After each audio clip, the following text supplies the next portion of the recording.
మనకు. Okay sir, ప్రత్యేక హోదా అనే అంశాన్ని కూడా రేపు వీళ్ళు ఒక ఎజెండాగా తీసుకునే అవకాశం ఉంటుందా?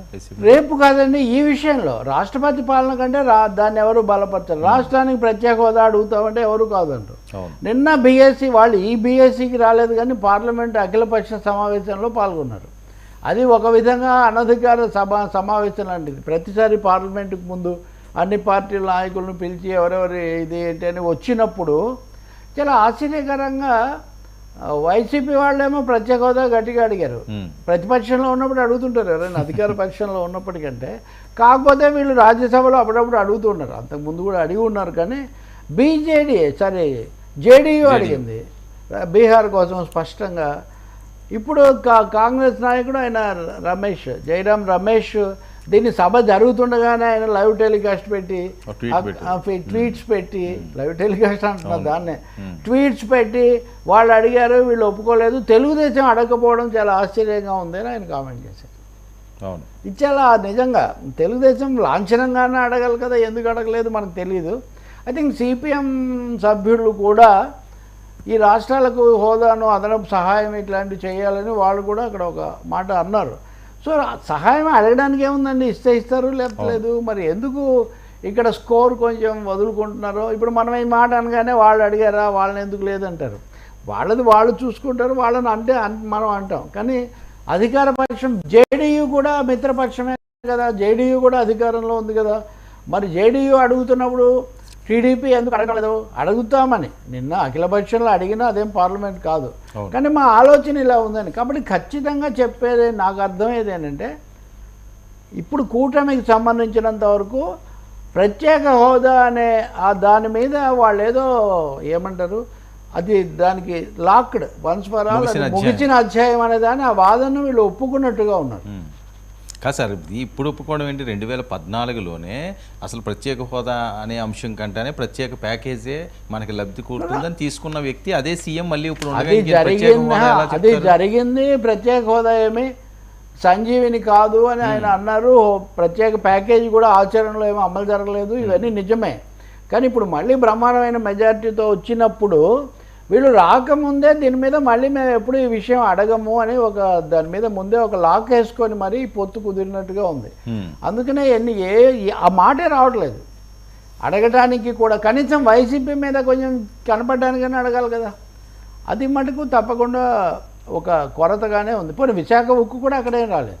ఇప్పుడు చంద్రబాబు నాయుడు గారు ఎంపీలతో మాట్లాడినప్పుడు ఉక్కు నేను కాపాడుతాను అని అన్నారు.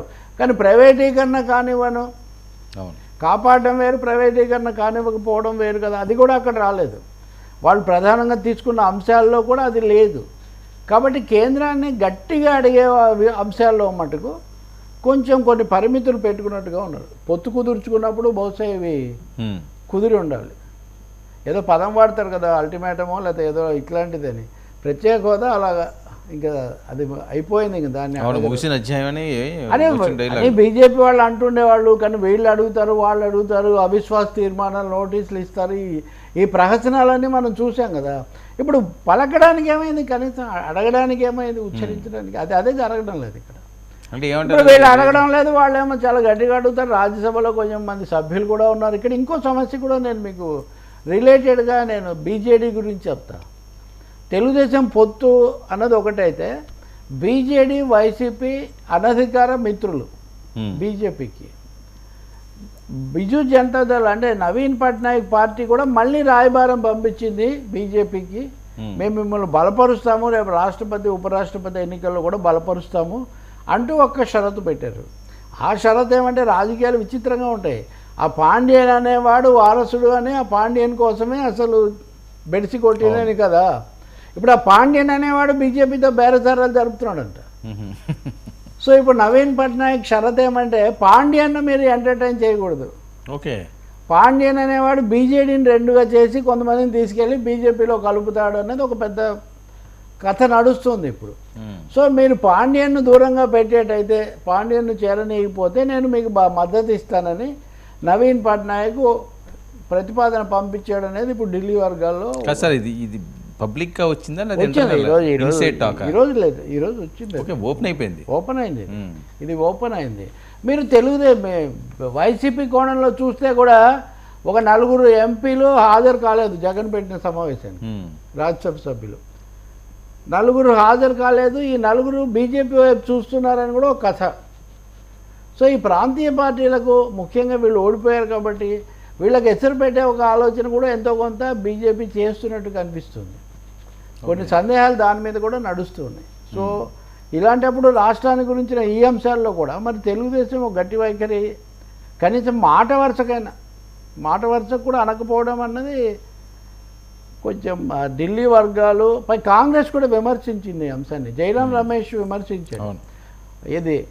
ఎందుకంటే ఆయన కొంచెం రాష్ట్ర విభజన అప్పుడు పాత్ర ఉంది కదా, వాళ్ళు అడిగితే లేదు కానీ మీకేమొచ్చింది, మీరెందుకు వెనుకాడుతున్నారు, ఇట్ ఈస్ సర్ప్రైజింగ్. ఈరోజు అన్ని తెలుగు పత్రికల్లో ఈ వార్త ఈ రూపంలోనే ఉంది.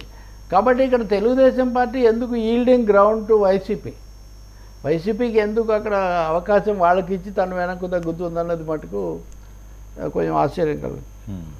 ఆశ్చర్యమేం లేదు, వాళ్ళ విధానం అదే. కానీ అది రాజకీయంగా అయితే ఆమోదించడం, ప్రజలు ఆమోదించడం కష్టం.